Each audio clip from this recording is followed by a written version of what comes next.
So this is what's known, or at least historically was known, as the Tribuna Ludu, the People's Tribune, or the Tribuna Honorowa, the honorary grandstand, with the Polish eagle without the crown, the communist symbol. This is from the 60s, 1966. All the top communists would be along the front here while there were parades of tanks and other things. Here you have a tribute to a guy who I think it was just basically mentally ill, who set himself on fire, supposedly in protest of the previous government. Not that the previous government was tyrannical or anything, but they made it a symbol.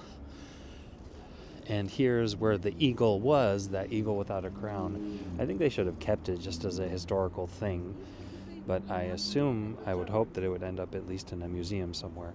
So right here where that lady is standing is where you'd have all of the communist functionaries standing and facing this way, looking at parades going by, the May Day Communist Parade, and other communist celebrations. Kind of like, on Red Square, you'd have Stalin or Khrushchev or whoever reviewing the military parade, so you'd have a smaller scale version of that here, because this is the biggest open area. Now it's much smaller than it was and blocked in because there are no longer parades of that type here. Here you have the Museum of Modern Art, which is a monstrosity as far as I'm concerned. Its aesthetic appeal is zero. It looks like a shoebox, and it does nothing to enhance the attractiveness of the area. But that's what happens when you have a city government like you do. I think the Ferris wheel looks much nicer than the Museum of Modern Art. But why don't we take a look up on the honorary grandstand? So this was under construction for years. I mean, they were picking at it and doing all kinds of things. So finally they did this. Basically, they just made it less functional, making it a place for people to walk around, which isn't the worst thing in the world. Warsaw does not have a natural center like many European cities do, especially here in Eastern Europe or in Germany or other places where you have a church and a town square. You do have the old town, but it's not the center of the town. It used to be the historic center, but it is no longer the center. The axis of politics and economics and everything has shifted to what's called the city center, or Śródmieście, and now you have this renovated grandstand. I remember being on it. I'll have to dig up a video from 10 years ago, being up here when it was still the old historic thing. And now I'm standing in the exact spot where Poland's top communist leaders would have stood back in the late 40s, 50s. Actually, not until the 50s, I think, because I think if this was built at the same time as the Palace of Culture, like I said in a previous video, a gift from Stalin. I have a picture of my mom and her sister standing in front of it when it was still white. I believe it's made of a sandstone. So you can see those columns. That is the color that it used to be, the entirety, but over time it's gotten dirty and it could just be really expensive to clean it. There have been talk, not serious talk, but talk of demolishing it and building something else.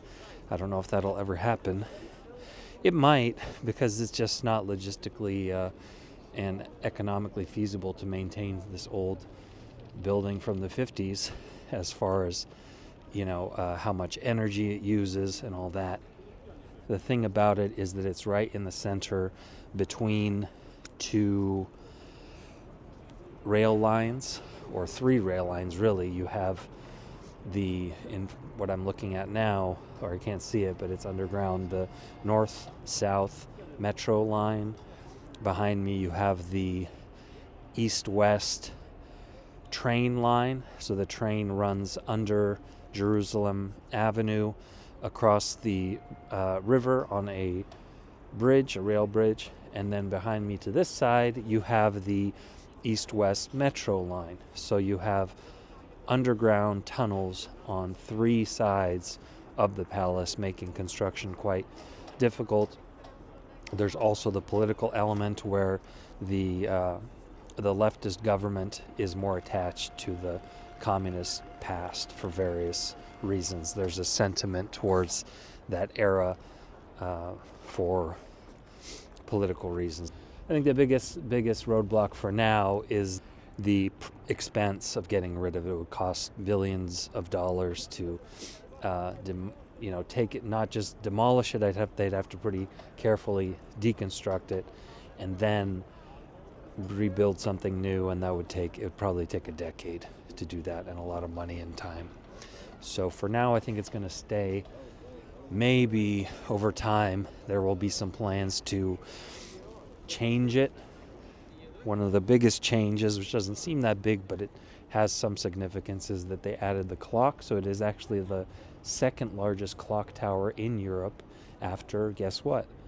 Big Ben in London. So it has that to it. That's the only practical use I've gotten out of this place.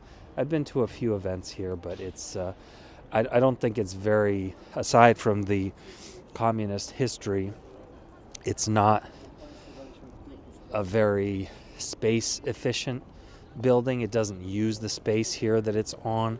And as I mentioned also in the previous video, is that part of that was intentional to make this a communist controlled space where all the things going on inside the building were very much controlled by the party and the communist authorities for 50 years after the end of World War II. It was not a place where people could just come and spontaneously interact, and you couldn't rent a room here and have a discussion group about, politics, something we take totally for granted in the West and America especially, where those kinds of conversations, if they happened at all, happened in private homes with people that you trusted, and then even, not so frequently, because the consequences could be dire: arrest and imprisonment for years if you were accused of plotting to undermine the authorities. It didn't take much to run afoul of the communists back, especially in the late 40s and early 50s up to Stalin's death. So this is a overview of the what's called Plac Defilad. Defilada is a military parade. So it's you could say military parade square in English, but Plac Defilad in Polish, which is different now than it used to be.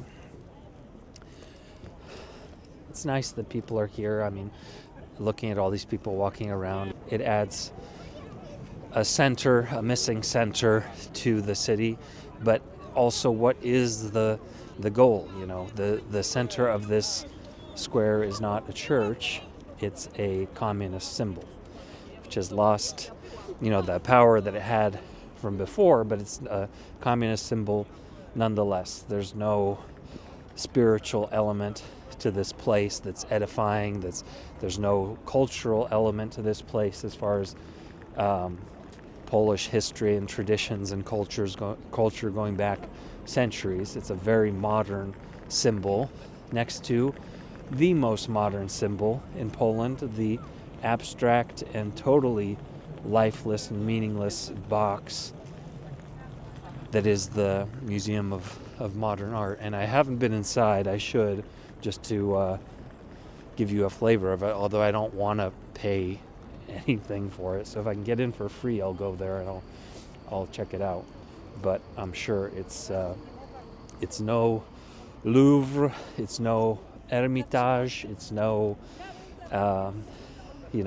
Palace of Fine Arts or whatever other museum you can think of where they have something of substance inside.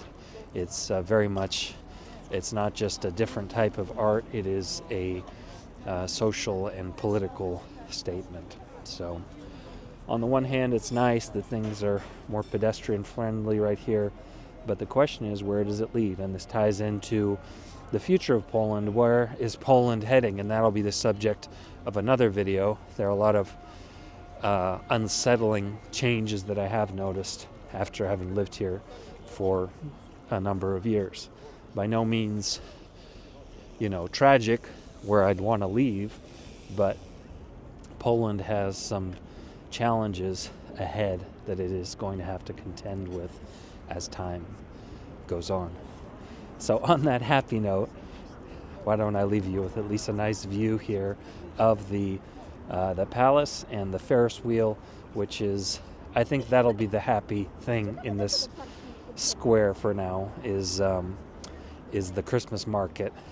I don't think they're going to call it a holiday market. Here, Święta, the holidays, means the Christmas holiday, so there's no question about that. So I will definitely check that out and give you a report once that gets going. So this is Nick signing off from Central, Warsaw, Poland. Talk to you guys next time.